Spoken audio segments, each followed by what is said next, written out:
Kompas Petang kami lanjutkan, saudara. Mantan Mendikbudristek Nadiem Makarim didampingi kuasa hukumnya Hotman Paris hingga sore ini masih menjalani pemeriksaan di Jampitsus Kejaksaan Agung. Pemeriksaan ini merupakan kali kedua terhadap Nadiem sebagai saksi dalam kasus dugaan korupsi pengadaan sistem Chromebook di Kemendikbudristek yang diketahui menghabiskan anggaran 9,9 triliun rupiah. Sebelumnya pada 23 Juni lalu Kejagung sudah memeriksa Nadiem sebagai saksi selama 12 jam. Kasus dugaan korupsi di lingkungan Kemendikbudristek ini baru dinaikkan statusnya ke tahap penyidikan pada 20 Mei 2025. Meski begitu, penyidik belum menetapkan tersangka dalam kasus ini.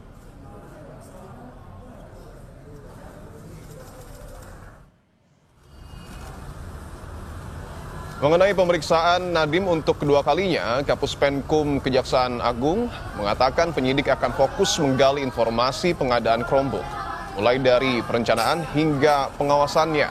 Selain Nadiem, hari ini penyidik juga memeriksa saksi-saksi lain untuk pendalaman.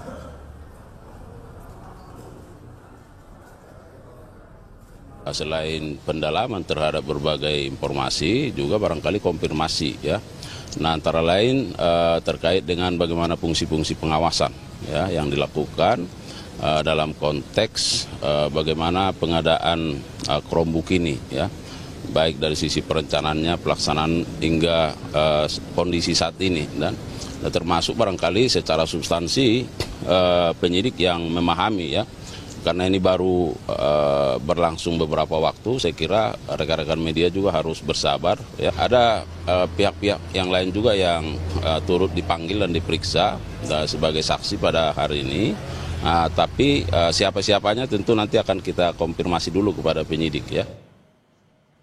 Terkait dengan update pemeriksaan, kita bergabung dengan jurnalis Kompas TV Asri Gunawan dan juru kamera Bimo Wicaksana dari Kejaksaan Agung. Asri, selamat petang. Asri, apa yang kemudian menjadi materi pemeriksaan kali ini?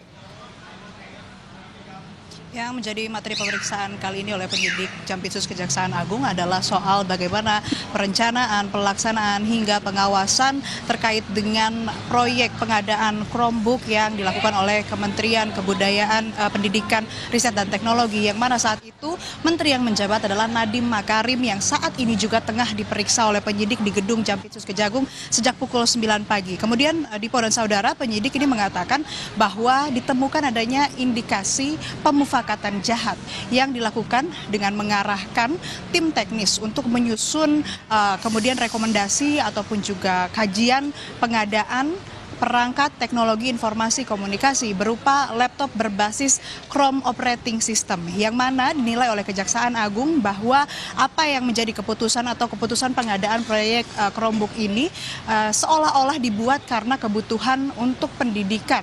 Namun padahal kalau melihat dari apa yang sudah dilakukan oleh Kemendikbudristek pada saat itu, sebelumnya telah melakukan uji coba, ini tentu tidak relevan begitu. Hasilnya berbanding terbalik. Berdasarkan informasi bahwa pada tahun 2019, Pustekom Kemendikbudristek ini telah melakukan uji coba terhadap 1.000 laptop begitu menggunakan operating system atau sistem operasi Chromebook, yang mana dari uji coba tersebut tim teknis ini merekomendasikan untuk menggunakan sistem operasi Windows bukan Chrome.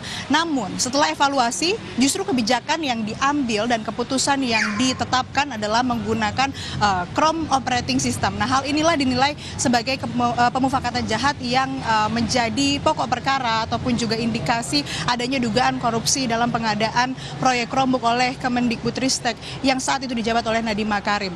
Selain itu, penyidik Kejaksaan Agung tidak hanya memeriksa mantan Menteri Pendidikan, Kebudayaan, Riset dan Teknologi Nadiem Makarim saja, tapi juga ada staf sus Nadiem yang telah diperiksa. Memang belum dikonfirmasi di Polda Saudara siapa saja nama-namanya, tapi kalau berdasarkan pemeriksaan sebelum-sebelumnya sudah ada 3 staf sus Nadiem Makarim yang diperiksa. Di antaranya Fiona Handayani, Juristan, dan juga Ibrahim yang selain menjadi staf sus ini merangkap sebagai tim teknis. Dan selain melakukan pemeriksaan, penyidik Kejaksaan Agung juga telah menyita barang bukti berupa dokumen dan juga hard disk yang disita dari kediaman pribadi maupun juga di kantor yang berkaitan ini bertugas begitu.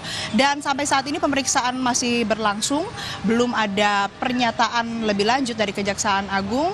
Namun memang kalau penyidik ini merasa dari hasil pemeriksaan hari ini sudah memenuhi unsur-unsur dan sudah dirasa cukup, tentu saja tidak menutup kemungkinan hari ini akan diumumkan siapa tersangka dalam kasus dugaan korupsi pengadaan Chromebook oleh Kemendikbudristek di tahun 2019 sampai 2023, di mana saat mantan menteri atau saat Nadiem Makarim ini menjabat sebagai Mendikbudristek. Demikian, Dipo. Jurnalis Kompas TV Asri Gunawan dan juru kamera Bimo